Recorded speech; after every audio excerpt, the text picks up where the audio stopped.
All right, time for a coding session. Got the cup of tea, so we're all ready to go. Nothing holding us back. Gonna do some more work on Bangalang. I really like what we did in the last session. I might find it hard to even find it. Yeah, this is what our kernel has been reduced to. It's so nice and elegantly small. This is our procedure, which at the moment it's a CPU procedure. And now it's a GPU procedure. And we run that, and it runs on the GPU. Very nice.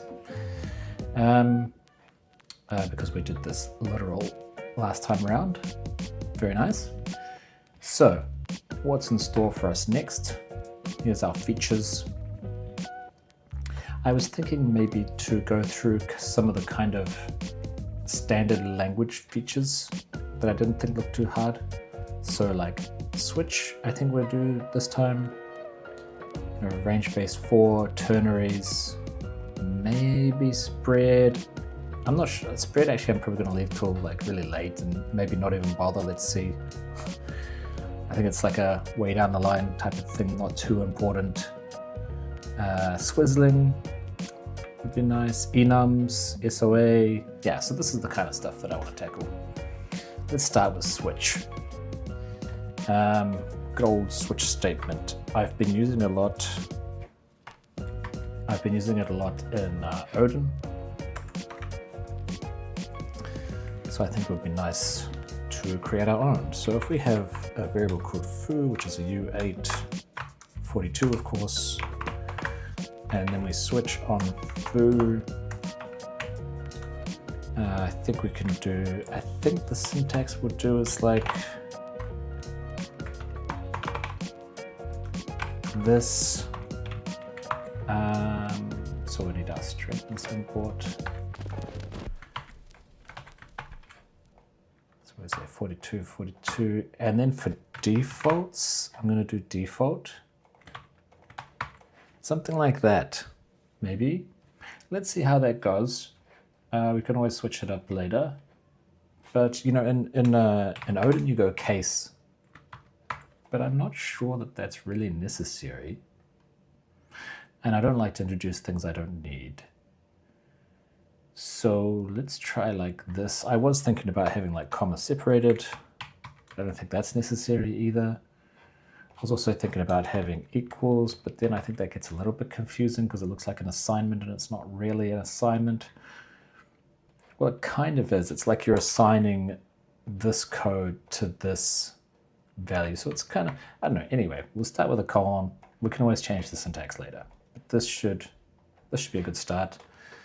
What's sticking out like a sore thumb is the fact that switch is a keyword and default is now a keyword. There we go. Switch and default are nicely colored. So let's take a stab at this. Well, I guess we add the grammar, right? We need a switch statement. Let's go F for switch. So switch is the word switch followed by an expression, which will give us the value. So this is our expression, followed by an opening bracket, which is an opening curly bracket. Oh, that's right. I think we need to, do we need to escape? I don't know, let's see. I think we need to escape this. Yeah. And how do we escape? Is it a double? No. Maybe it's slash. That's how we seem to escape stuff in this. I mean, I've probably got heaps of examples of it where I've done it previously. Here we go. Yeah. Okay, so we need to escape this one too. So we have an opening bracket. Let's just get rid of all this because this has nothing to do with us. So yeah, we have an opening bracket. At the end, we're going to have a closing bracket. So switch expression, this. And now in between, we're going to have, I guess I need to put it in brackets. And we'll put a star there. Because I guess you could make a switch statement like this and it would just do nothing. I think this would actually result in no assembly. I don't think it's the end of the world though to allow that. So let's allow it, whatever. And within that, we need to have, oh, that's right. I do differentiate, don't I? It's a right-hand side expression. So within this, we also have, I guess it's another right-hand side expression, followed by, here's a colon, followed by a statement.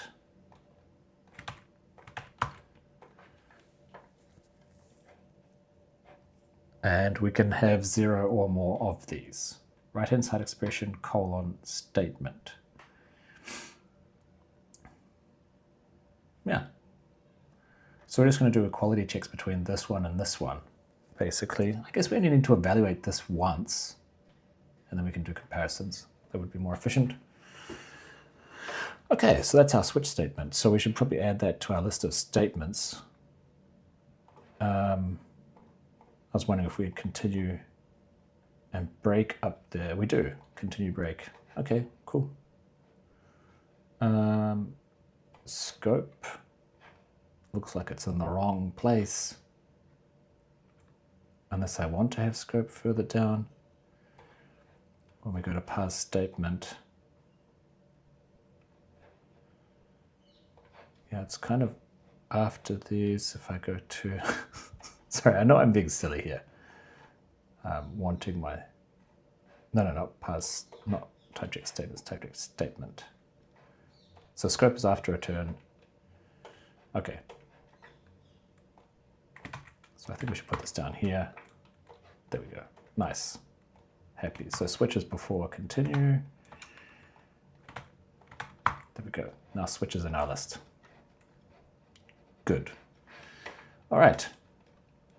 So that's the grammar changes. Ah, I keep forgetting. We did these grammar changes to the way that we index. And we did changes to it, but we never actually changed the grammar. So I'm just going to fix that up now.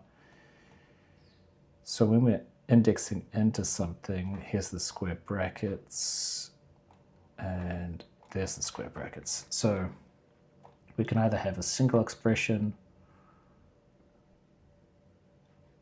or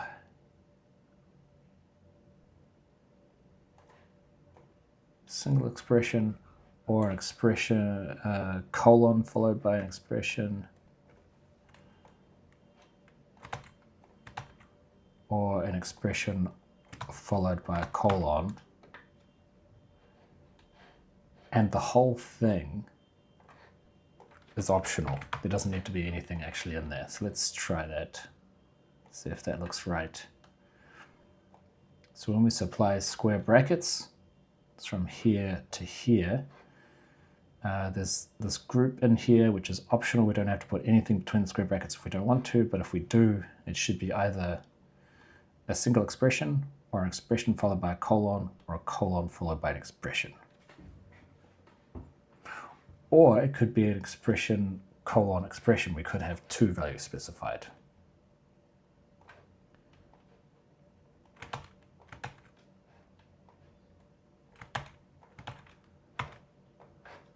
Like that. Seems like a lot. Seems like it got very complicated here. It's like this whole thing here. It would be nice if there was a bit of, like I could put question mark here, but then it's like you can't have just the colon. That doesn't work in my grammar. Anyway, that's good enough. So we want to parse a statement. And I think I put it after 4.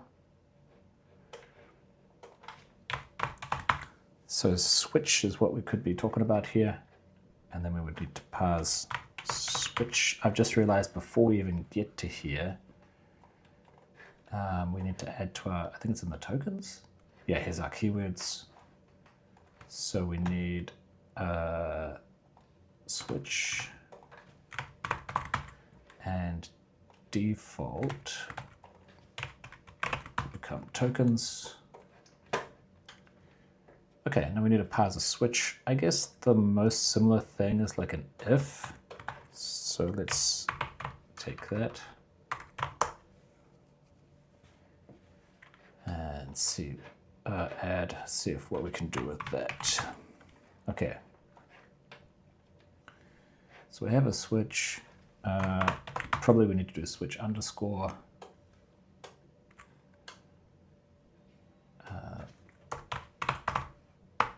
Yeah, because it's a keyword. Okay, switch underscore. We're looking for switch.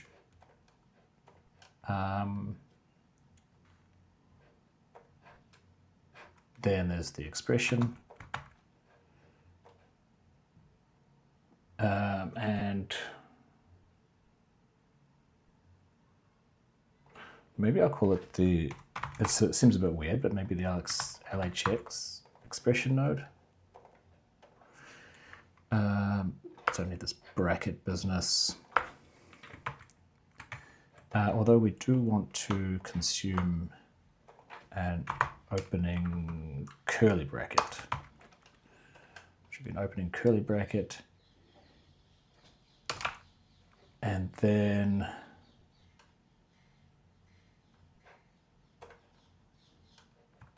let's just cut all this out.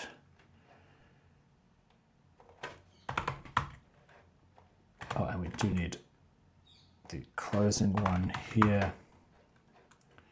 So while the next token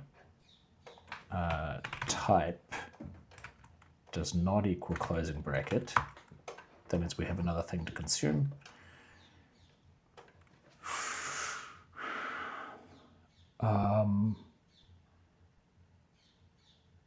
So I guess we need to create like a node.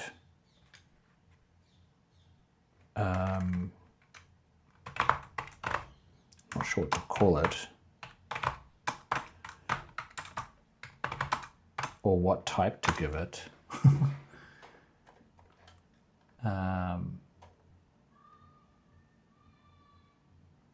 Yeah, I don't know what type to give it actually, or what value. Maybe we just won't give it anything. But we should be able to do something like this. So this is kind of what I consider the right-hand side.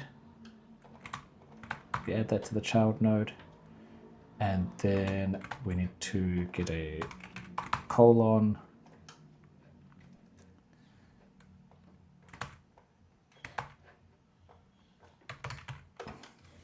Maybe I just call this the expression node.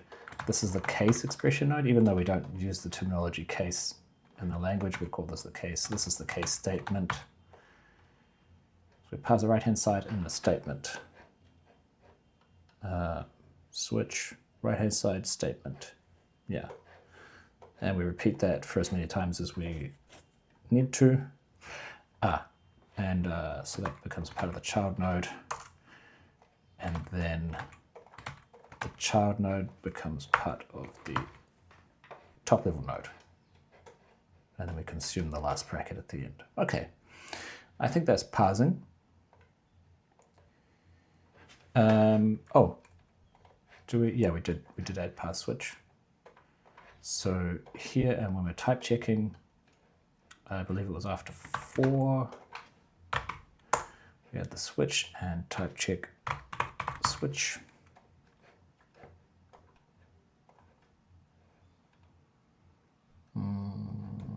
Let's use if again.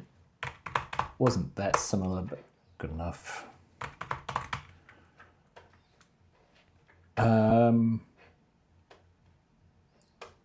So how did we, maybe I shouldn't have closed this so soon. How did we actually structure this thing?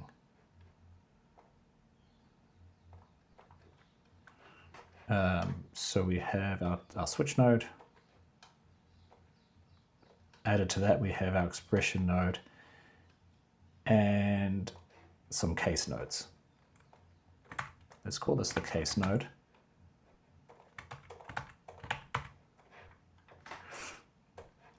Okay, so this should be our, what do I call it? Yeah, the expression node. So we type check that. And it doesn't really need to evaluate to anything, right? Yeah, I think expected type can just be null. We don't really need to expect it to be something. Just evaluate it.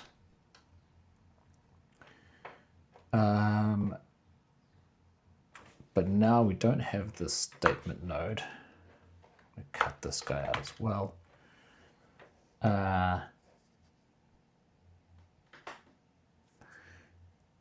But we do have child index plus 1 is less than that.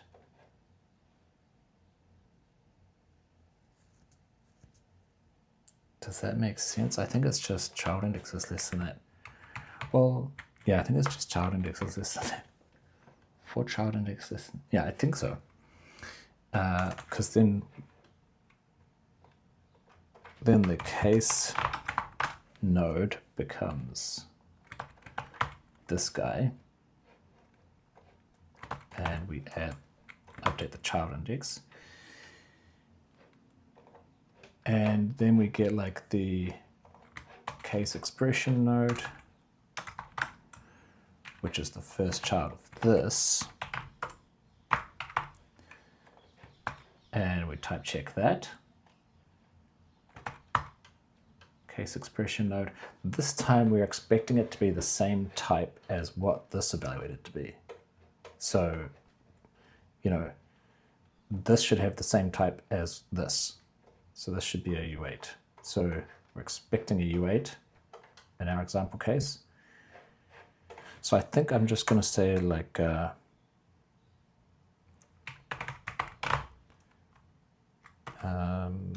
value type node, expression type node. So we know it's related to this expression node. So that's get type of expression node. It should have a type now after we've done type check. And this expression type node is what we expect this one to evaluate to also be. Don't need to do that. Then we get the, not the case expression node, the case statement node. And we type check a statement.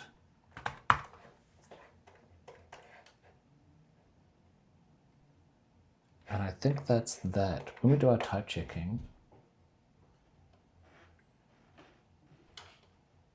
I was just wondering if there was any copying of contexts. Seems like there was not. This initial statement could add something to that context, which doesn't seem to be getting undone. So that's potentially an issue, actually. I don't think we have an issue like that here. So yeah, so everything's type checked. Is that all we need to do? I think so. I think I'm just worried that here, so if I go type check scope, this is where we do it. Okay, because this does it, it's all good. And what I actually wanted to do,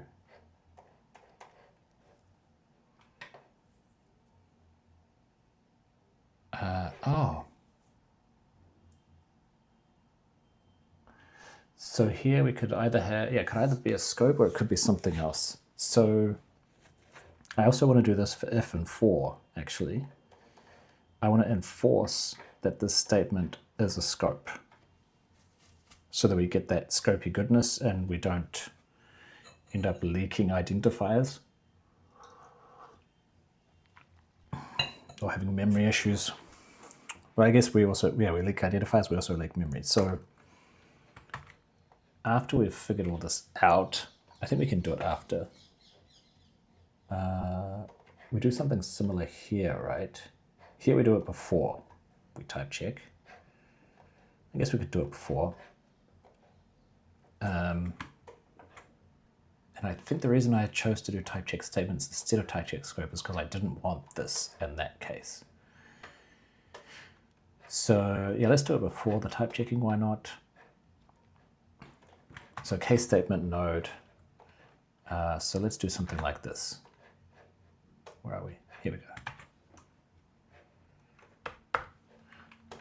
So if it's not a scope, then we wrap it in a scope, basically, and then we type check it. I mean, at this point, we could just go type check. No, that one's statements for sure, but here we could just go type check scope because we know it's a scope. Okay, and I said that I also want to do that for, see, like this statement here, this statement, this statement. I kind of want to do that for all these. They should make, we should make sure they're scopes. Maybe I can extract that. This here.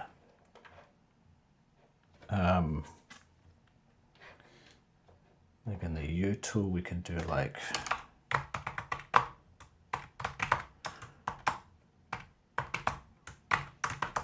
wrap and scope.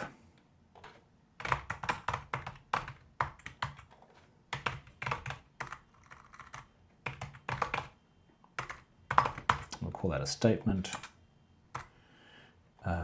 Pass on the pointer.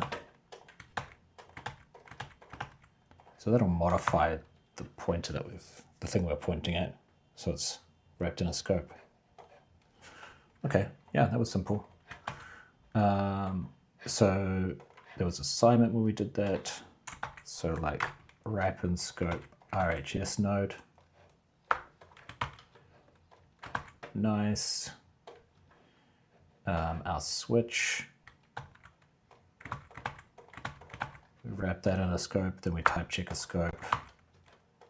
Yeah, that's much clearer. Excellent. And this is why I wanted to do it so much, because this would blow up in size. So statement node gets wrapped in a scope.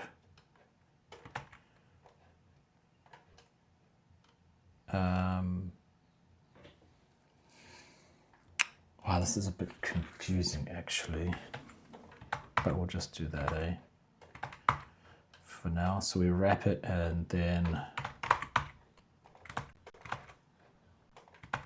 just be clear, we are type checking the scope now. We know it's a scope. And it only wraps it if it needs to. Yeah.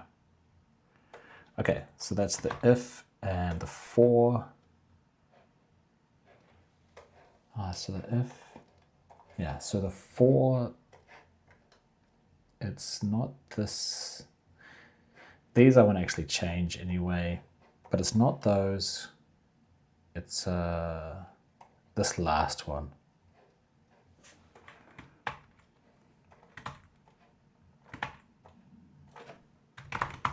This is like the body of the for loop. I want to make that its own scope.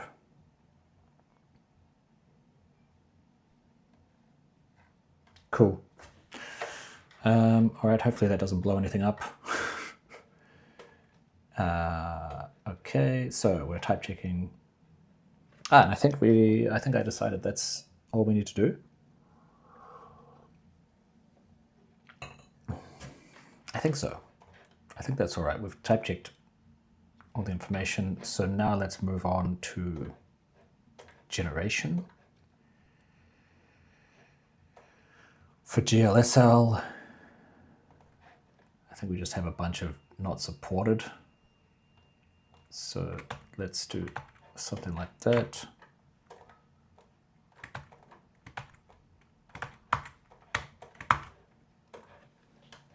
That'll do. We'll do those later. For this guy, I wonder if GLSL natively supports switch. Probably not. It's not the kind of thing you really want to do in a shader anyway, normally. Right, so we want to generate, so we're generating a statement. We've found that it's a switch. So let's get the if and change that to a switch. I think we probably will need a label index. So this is the switch index now. This is the expression node for sure. Yeah, I don't think we ever need to jump back to the top. So we'll just make that a label. Not a label, a comment. So we make the expression. I think we need to evaluate. We generate the expression.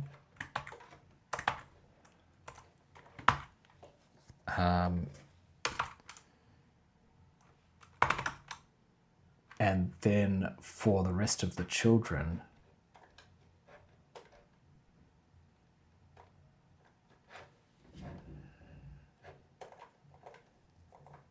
oh, we do have a child index here, child index 2. That's kind of not how I normally do these things. I feel like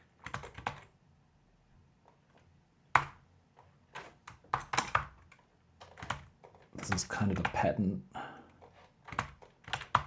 That's more like what I normally do. So let's do that.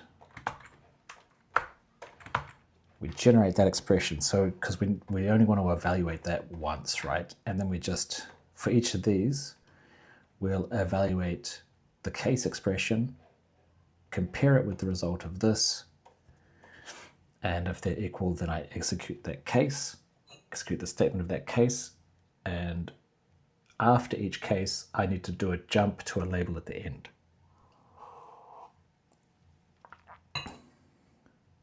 And if it's false, we need to do a jump to the next case. Okay, interesting. So we definitely need this label at the end.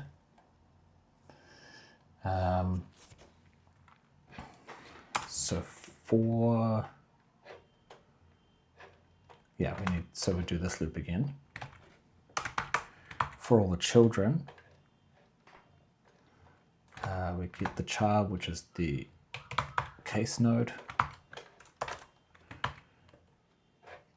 And we get the case expression node.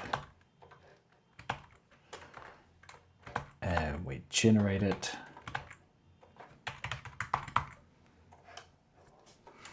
Then we do a comparison, right? So I think the way we did this before is we did,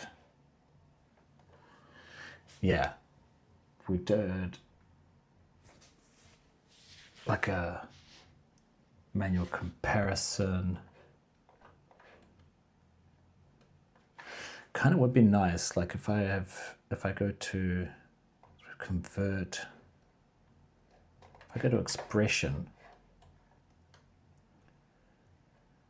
like this can do all the work for us. So it's kind of like we want to create an expression almost, which is the comparison,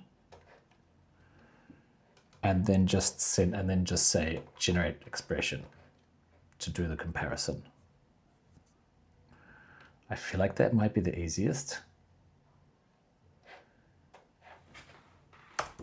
So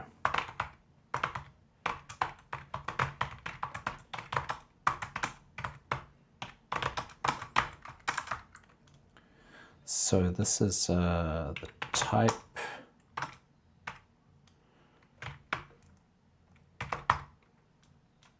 is equals. What's going on here? Underscore. Equal. Type is equal. Value should be equal.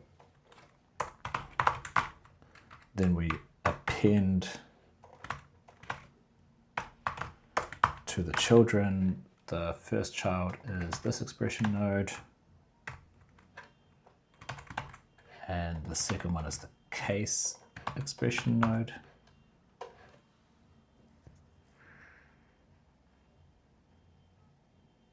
But that's going to evaluate all of this.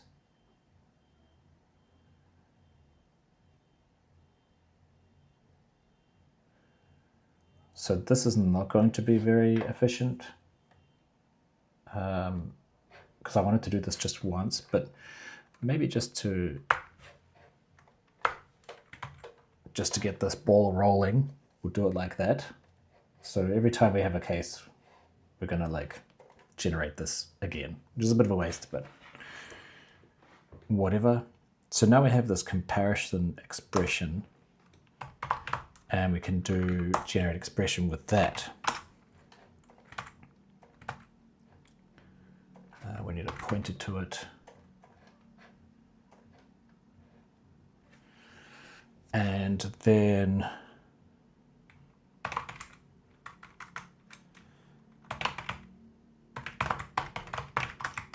this comparison location. And this is where we need to do like something like this. Well, I don't think we even need to, we've done the comparison, which means we've done a compare. So the flags should all be set, and we can just skip straight to doing something like this. So I don't think we even need to save that. It's like jump if not equal. So if they're not equal, then we go to switch. I'll switch blah, case blah, skip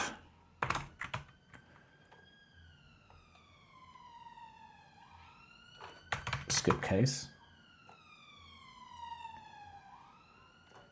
when not equal.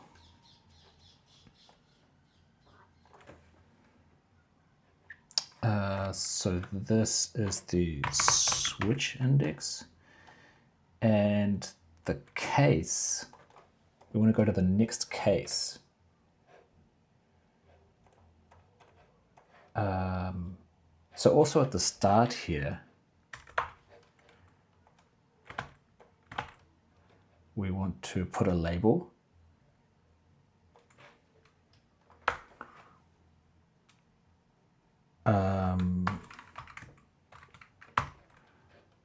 And that label is like the current case. So that's the switch index. So this is the part that I want to try and figure out what's the index of the case. So the child index is currently 1. So maybe we'll do child index -1. Then we've added to it. So maybe we can just do child index -1 again. And that should give us the index of the next case, since we added to it here. So we have a label at the start of each case and a way to jump to the next case. So we jump if it's not equal, and then here we generate a scope, because we know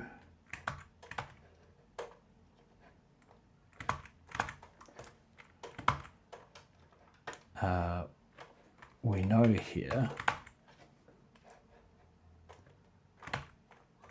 that this must be a case because of what we did in, because we did the wrapping. This is the case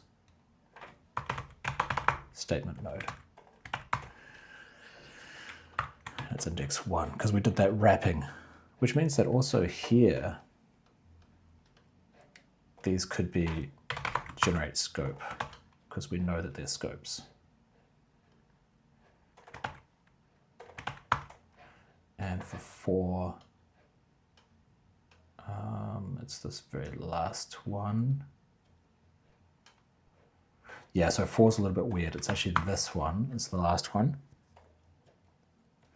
Okay. All right, so we generate the scope. And after the scope, because unlike, switches in C or C++, we want to be more like switches in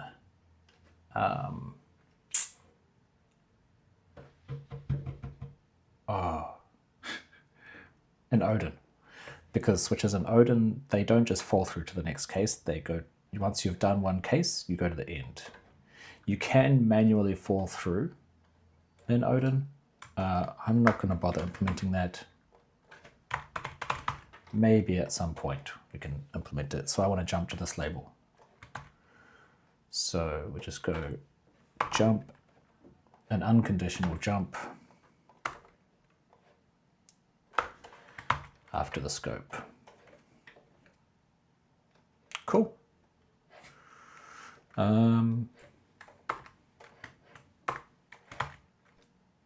think that's it. Except we haven't handled default. So, and I think we didn't actually put that in our grammar either, because I don't really want to make it part of a right-hand side expression default. So maybe we can say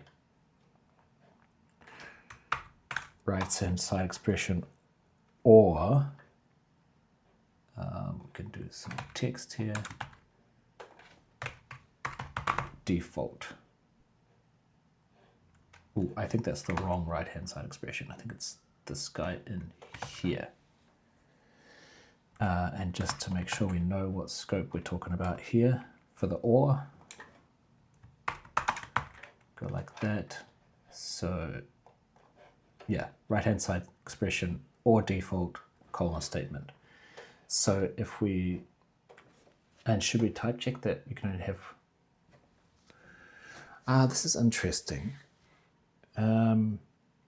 Because we're using right-hand side expressions, we can't at compile time confirm that we're not duplicating.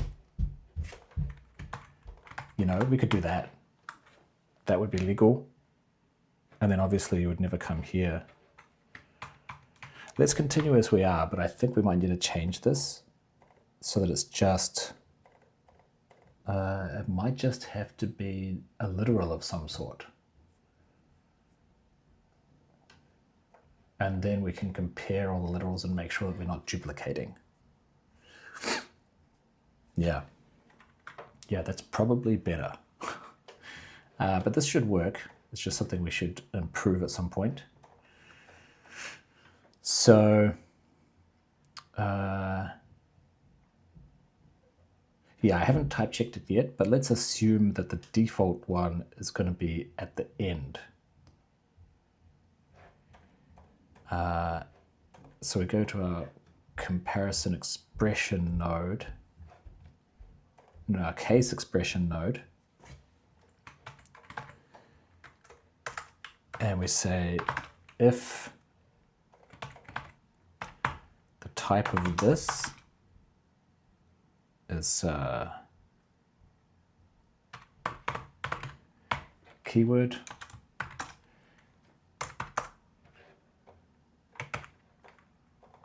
if the type is keyword and the value is default, do we not have a keyword type?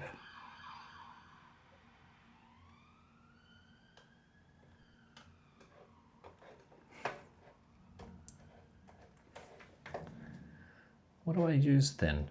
I guess we didn't do it in parsing, did we? We just assumed it was going to be an expression. I don't think there's any keywords that we actually continue through with. They all become nodes, but sometimes there are nodes like for becomes a for node.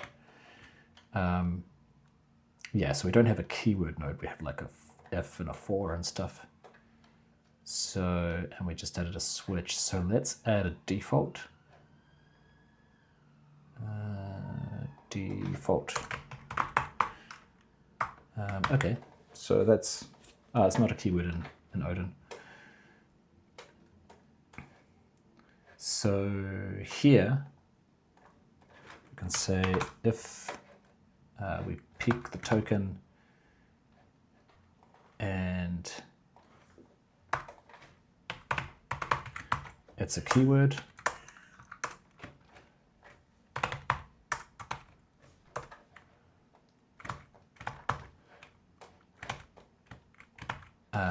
then we say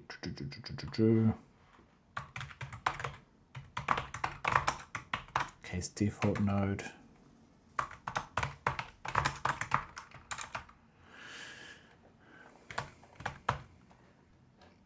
Well, I guess we need to consume it, right?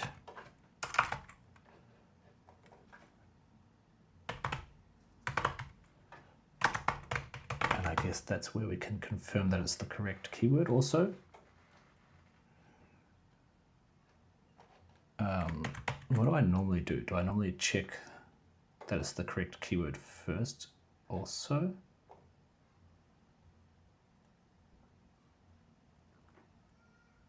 Come on, there are other places where we do this.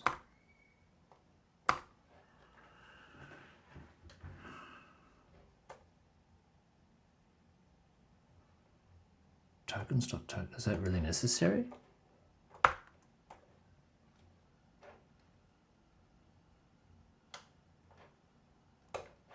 I don't think it is. Huh, okay.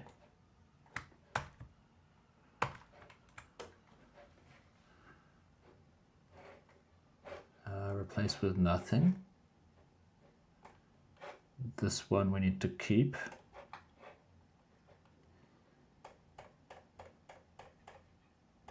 No. Hopefully that's okay. Yeah, so I wanted to have a look at this. So, like for this return, for example, we do confirm that it's returned because it's a statement. Break continue for if else.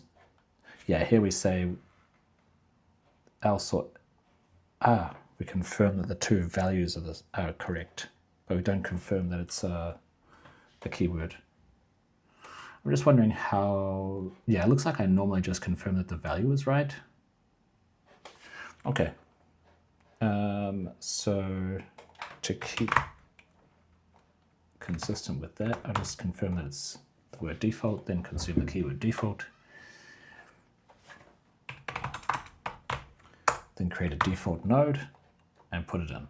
Otherwise we create an expression and put it in. Okay, so parsing should allow the default.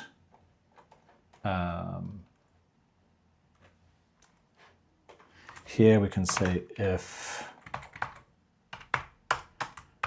it's not a default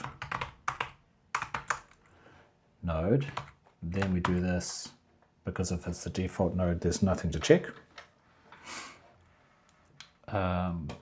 Here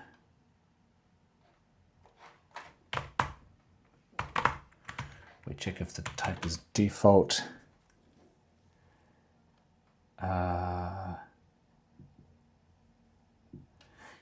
And yeah, so we're going to add some type checking to make sure the default comes last. So actually, if it's not default, then we do all of this comparison business.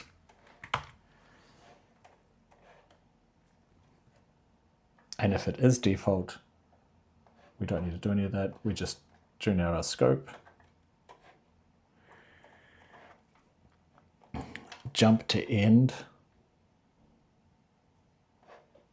is kind of, let's say if the child index, if it's the last child, we don't need to do this jump. That's kind of pointless. So if it's the last child and it's a default, it should just be the scope and that's it. Okay, let's see what happens. Let's run this. Yeah, I thought that was taking too long. Oh, it's not happy about registers. So we got all the way to generation, which generates switch. So probably I did not do this correctly. So probably this node needs to have a type. That might be what it is. So it's going to generate expression. This is based on operand type nodes, but this result type node is probably nil. Where's the result type? Yeah, it's nil. It's null.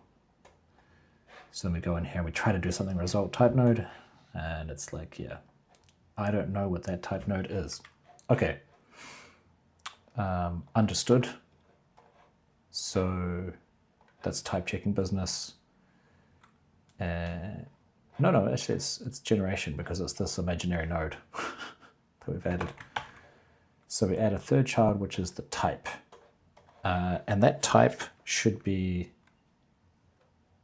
a Boolean.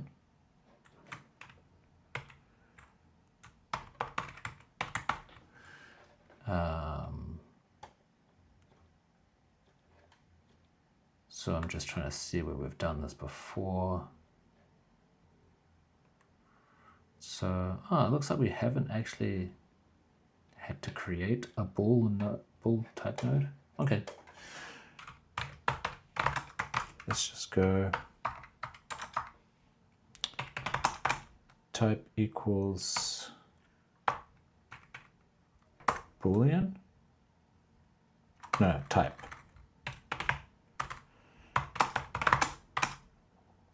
Type with the value Boolean. That should be a valid. So that should mean that the type of this expression is a Boolean. And hopefully it should generate correctly. Okay, so we generated, we just have some issues with our generation. So switch 0, case 0. So maybe we don't really need this, because we're going to have this. Yeah, that kind of makes it feel redundant. So let's cut that out. Okay, so it looks like it's trying to find some labels and it can't. Switch 0, case 0, dot switch 0, case 0. Well, I think the problem is that this should have a dot. And that should have a dot. Let's try that. Okay, that's helped. But it's looking for switch underscore nothing at line 57. Oh, it's got a %i in there, which it should not. Switch blah blah end, so they should have the switch index. 42. Okay, is that the correct answer? Wow, that is the correct answer. If we do 43, we should get default. Put 42 here, we should get 42. 41, I mean. Oh, we get 41 and default. Ooh, 41 and default. Just default. But this was just 42, right? Interesting. Okay. So if we put 42, 42 default, which we should not be allowed to do. So it's like even if we say that's 43, so that's not, should only do the top one. Okay, it still does one other. Switch 0, case 0, jump if they're not equal. So we take the thing at the top of the stack, which is this, which is 42, compare it to 42, check if they're equal. If they're not equal, then we jump to switch 0, case 1 down here. That's not the case. So we go down here, but there's not. I think I know what I've done wrong. This should be, I got the condition around the wrong way. So if it's not the last child, we should put a jump. Yeah, so that's 41 now. Yeah, because I was missing this. After this case, it should jump to the end. After this case, it should also jump to the end, but it's not.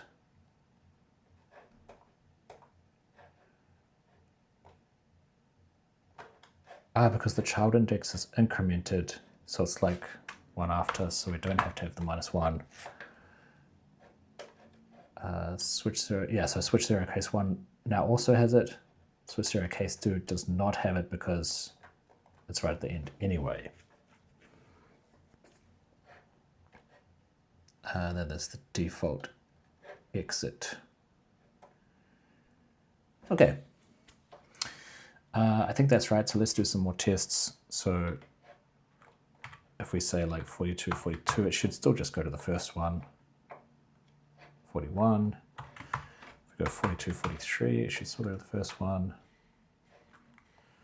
41, 42 should go to the second one. 41, 43 should go to the default. Okay, and if we don't have a default, we should just get nothing. Ooh. Lucky I checked that. So it tried to go to a third case because they're 0 indexed. So this is actually the third case is where it tried to go to. Yeah, so after this case, oh, no, it didn't try to go. Here. Okay. Okay, because normally if you fail the condition, you should jump to the next one. But because it's the last one, you should just jump to the end.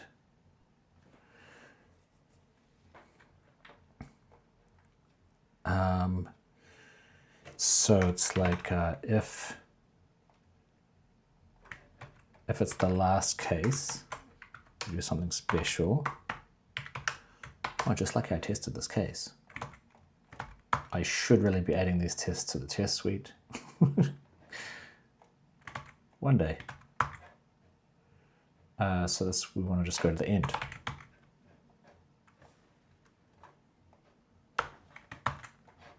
Yeah? If we're at the last case, we should just go to the end. So I still tried to go there. This one's going to the end now. Okay, I got it around the wrong way. So shouldn't it have jumped to the, oh yeah, it's not that it's executing this the wrong way, it's not even compiling. Okay, we're not even assembling. So yeah.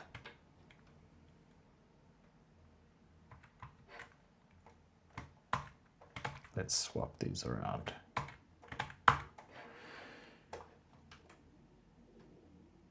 There we go. So it didn't print anything, which makes sense because we did the compare. We've got 42. We did a comparison with 41. It said, okay, let's go to the next case. Did a comparison with 43 and said, okay, let's go to the end. If we put the default back in, we should get default. Okay. Pretty happy with that. We're at 54 minutes. I know we should use that extra time to make test cases for this, but I do have like a thing here, a note to add tests, and also we have this docs task, which is going to be a big task. And my thoughts are that I'm kind of, as I go through documenting all the features, I'm also going to make sure that there are tests for all those features. So it's like docs and test. So my reasoning is, therefore, I don't need to worry about everything being tested right now. Basically, I'm just being lazy. And because I kind of want to, like, I've got all these little tiny things that I think it would be nice to just like get rid of all them. So let's get rid of switch and let's attack some of these. So when we type check, yeah, so there's a bunch of little things. I'm just going to go, I'm going to give us a whip commit. Should probably do that more often. So there's a bunch of little issues here, little tiny things to clean up. So when we are type checking our primary, index is the only big thing in here really now. But there was always this thing like where I don't think this is going to get the identifier properly. And then I realized the only place that it's actually used is down here in this error message. So you know what? I'm just going to take it out of the error message. Problem solved. Next. Too much copy stack address and expressions. Yeah, if we go to some expression, where can we find an expression? This example code is really tiny now.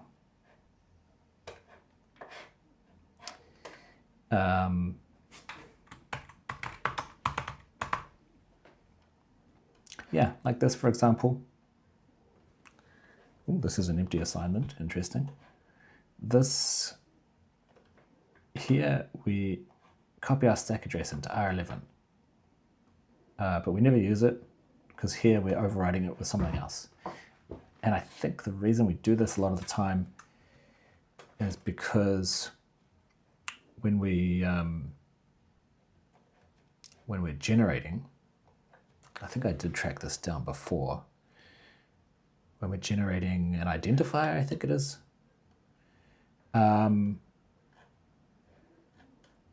if we come across a module, an identifier which is a module, it's still going to come down here and try to do something about that. You know, it's going to try and find it, and it'll say that it's on the top of the stack, which is wrong. So I think what I kind of need to do, I think I tried this before and it worked. Well, I guess it's the type node.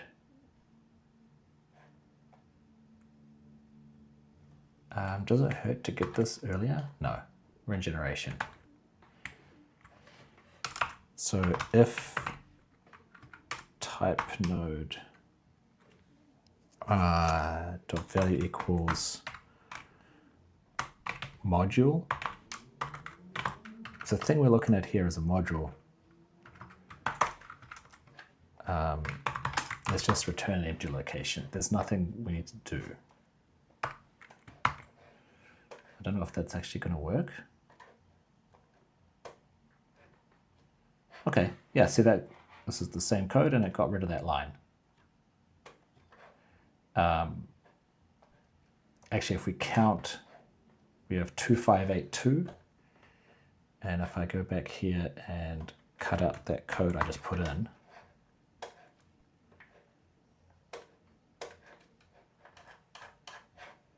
(2625).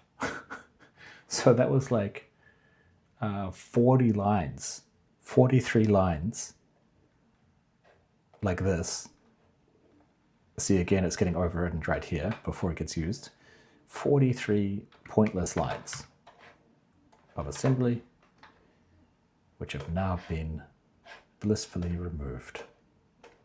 Very happy when I get to do that. Okay, what else we got here? That's that one. Dangerous, prefix dangerous modifiers with danger underscore. So the idea here was like, you know, like untyped. I feel like that's a dangerous thing to do. And so I want it to be really clear that that's dangerous. So if I go danger underscore untyped, then when you're using it, you know you're doing something dangerous.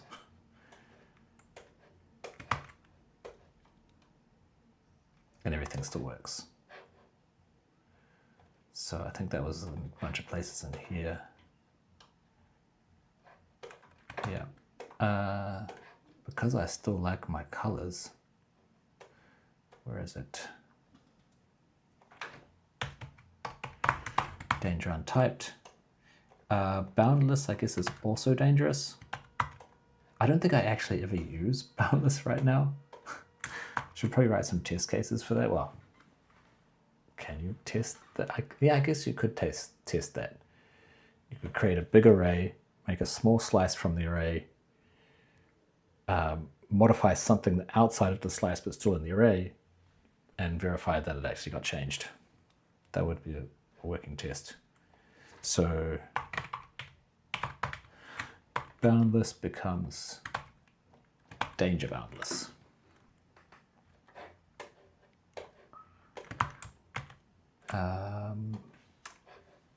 And I think a good place to see them was in here, right? Because I had them listed. Extern is not dangerous. Actually, extern I want to change so it's not a modifier. Do we have other modifiers? We have align, the new one that we added, but I don't want to add that to that list yet. So if I look in bang code for this hash, we have lots of externs. Danger untyped.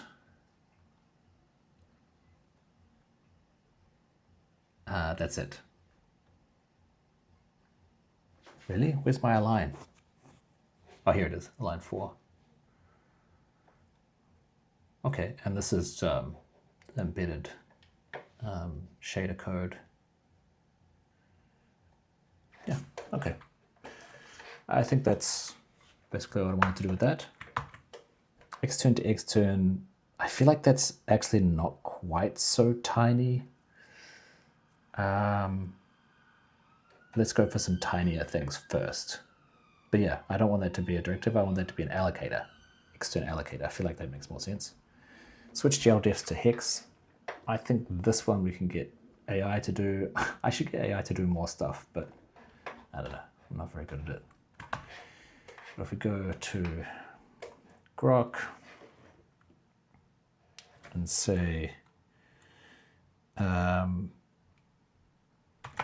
change the following so the decimal values are changed to hex.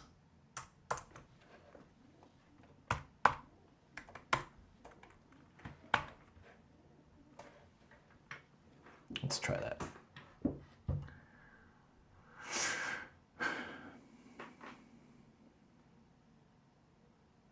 Server-related issues. Well, it doesn't sound good. Am I going to have to go to OpenAI or something? Because it does not seem to be very, very helpful. Maybe I'll try doing another one and see if that gets done. Disallow trailing commas. I think I've done that in most places.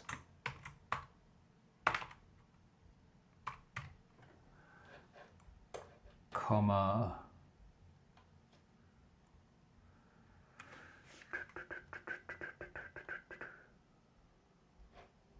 Yeah, there's still 2 places. Okay. So this here, yeah,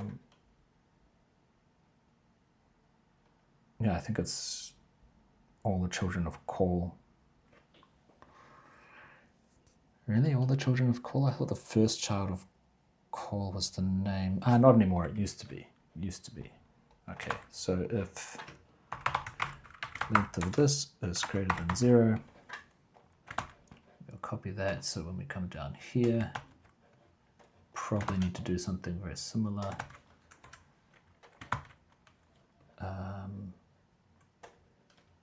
Yeah, node.children.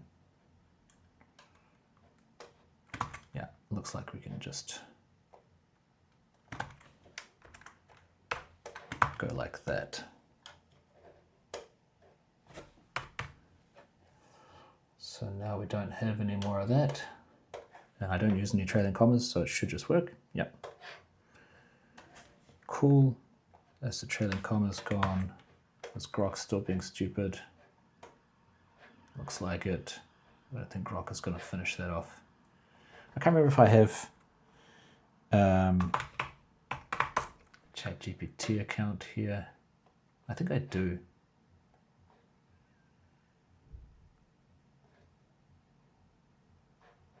Oh, okay. Login. Continue with Google. That's my account. I don't think I'm showing anything too sensitive here. I hope not. Okay, let's take this. Okay, whatever. No.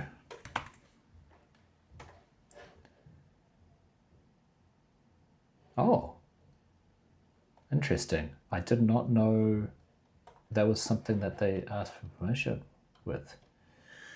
So that looks like it's done it. So if I take that code and I bring that back to here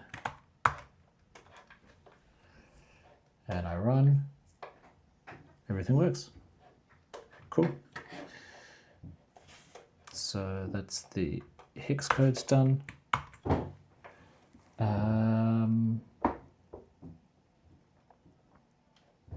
Yeah, I do kind of want to change this. I think we got a little too permissive. I mean, this AST types is actually probably easier. If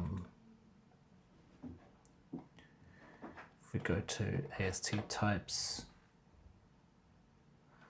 and it's all these, yeah, it's easy to see here. So I wanted to like put underscore statement here. A lot of them we have to put an underscore at the end anyway, so it looks a little bit cleaner than this trailing underscore. And it helps differentiate between like this assignment and doesn't look like we have it here, but like there's an assignment operator which is also assignment. I'm kind of surprised I don't have a list of assignment operators. I guess I didn't need them. Return statement, scope statement. Oh, wasn't there like a different kind that I wanted to do? Literals.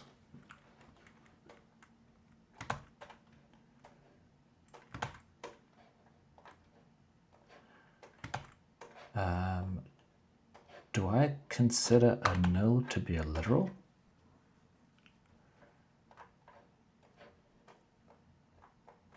Okay, why not? I've got it in the literals list, so it might as well be a literal. So I kind of want to change the grammar now to have those new names also.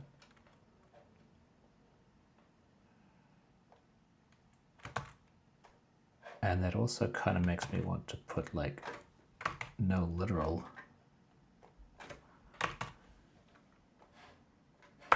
in my list of literals. So we already call them all literals except for null.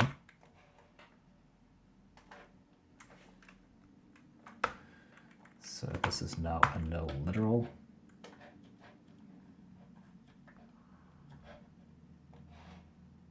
Very nice. And these all should be like something statement.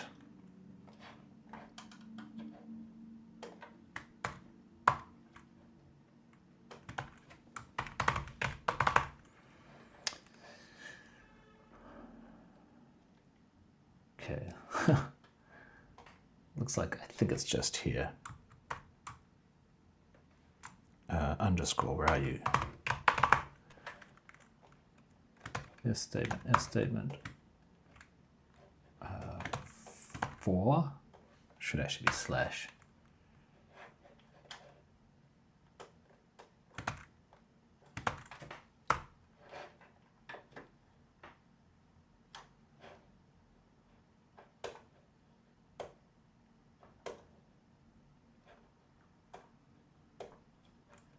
There, so those are 4 statements. I feel like this is actually not any faster. Let's just do it like this.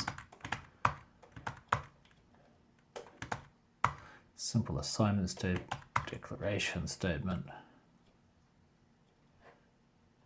I didn't actually put declaration statement in here, or simple assignment statement.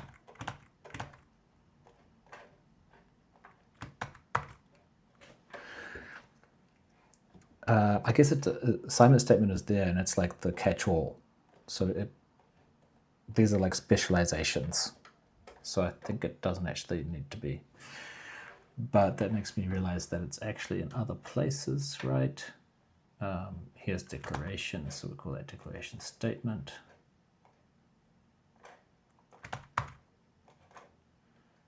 I think that's the only place where it is.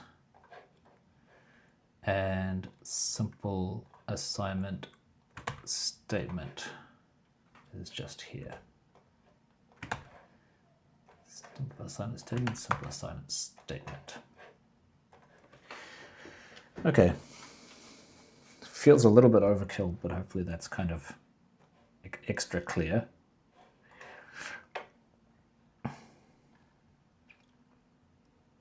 Okay. So that's that one. We're at an hour 10. I kind of just want to get this one out of the way.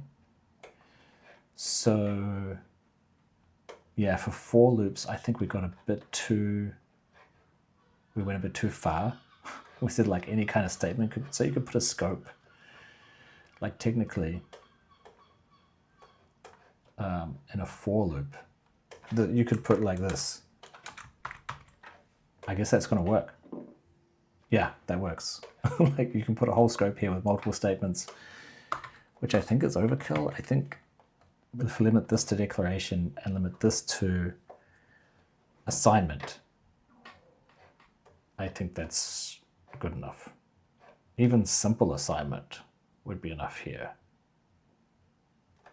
No, simple assignment doesn't allow plus equals. So let's call that declaration assignment. I think that means we don't have to have this and not ridiculousness as well, because a declaration statement I think a declaration statement and a right-hand side statement, are they ambiguous? I think they are. They could be both just an identifier. Okay, so we'll look into that. But as far as grammar goes, we can just call it. We can just call it a declaration statement. So where is it? Here. That's a declaration statement. A right-hand side expression, and then this statement becomes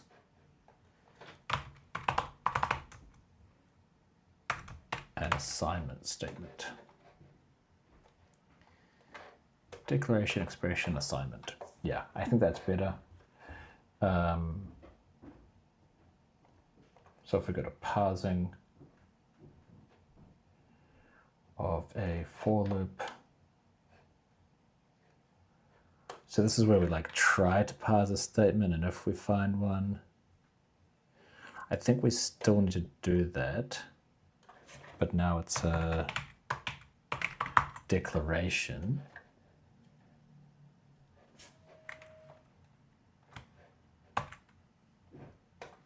Don't I have a declaration? Parse declaration. Yeah, probably just doesn't need the context or something. Yeah. So if I do that,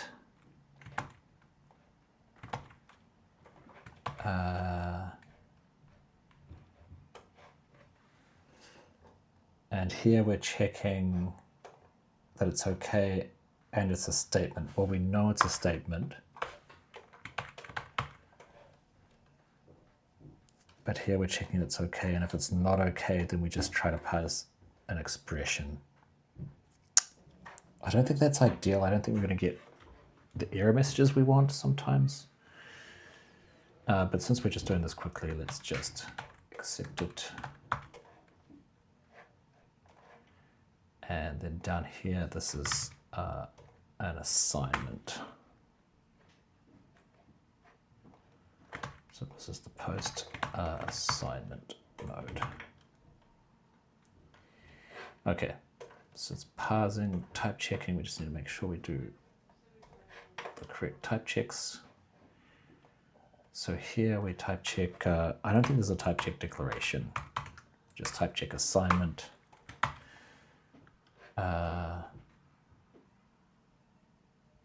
We don't have to check all the statement types, we just say if it's an assignment.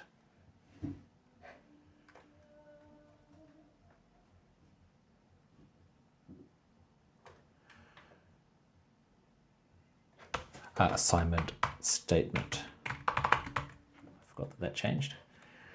Then we type check an assignment, then we do the expression, and then we type check another assignment if we have one. And then there's that scope business. So that's that. And then for generation, we have a 4 here, we do. So again, we can say I don't like how this sometimes doesn't let me autocomplete. But if we get an assignment statement, then we generate it. And again, at the end here, this is an assignment statement.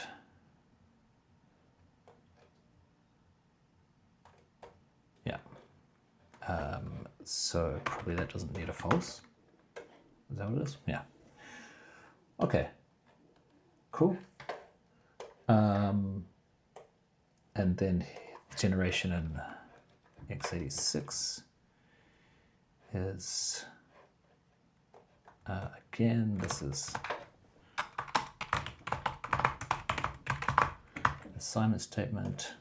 I think you always need AST and generate assignment, and then this is the one at the end, so that's an assignment also. Okay, what happens? Everything crash? No, it just works. Okay, good, I suppose. So part of the reason I wanted to restrict that to something more like what you're kind of used to is because it just makes it easier when it comes to like outputting GLSL, for example, or OpenCL code when we come to that. If we want our generation to generate one of those kind of languages, then it's easier if we don't support some code that that language doesn't support. And in this case, like having the flexibility to have like anything here and anything here is like, I think it's just not that valuable. So I don't mind not having that. Okay, we nailed a bunch of those. I think we might cut it there. We're at an hour 18. And I think that's enough for today. But happy we nailed a bunch of those. And we got a switch. Good session. Okay. Thanks for stopping by. Have a good one. Ciao for now.